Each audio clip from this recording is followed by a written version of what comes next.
മദീനത്തെ പള്ളിയിൽ റബീഉൽ അവ്വൽ 12 നിന്ന് മൗലിദുകൾ ഉണ്ടായിരുന്നു എന്ന് മഹാന്മാർ അവരുടെ ഗ്രന്ഥത്തിൽ രേഖപ്പെടുത്തുന്നുണ്ട്. ഇനി നോക്കി ബഹുമാനപ്പെട്ട ഇമാം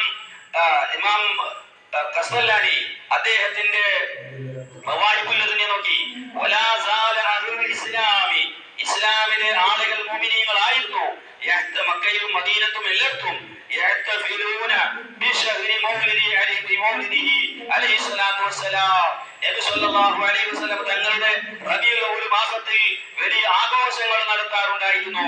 വയഅമലൂനൽ വലാഇമ വലിയ ഭക്ഷണ സദ്യകൾ അവർ ഉണ്ടാക്കാറുണ്ടായിരുന്നു.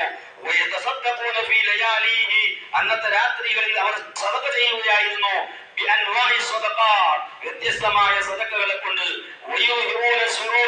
അന്നവർ സന്തോഷിക്കാറുണ്ടായിരുന്നു. അവരൊക്കെ ഒരുപാട് നല്ല കാര്യങ്ങളൊന്നും ചെയ്യാറുണ്ടായിരുന്നു.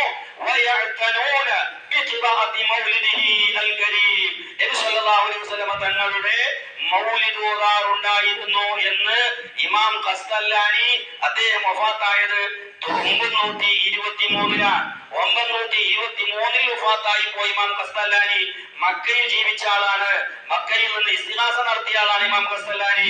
ആ ഇമാം ഖസ്തലാനിയാണ് പറയുന്നത് അന്ന് മൗലിദ് ഓതാറുണ്ടായിരുന്നു. പണ്ട് മുതൽക്ക് തന്നെ മൗലിദ് നടത്തി വരുന്നുണ്ട്.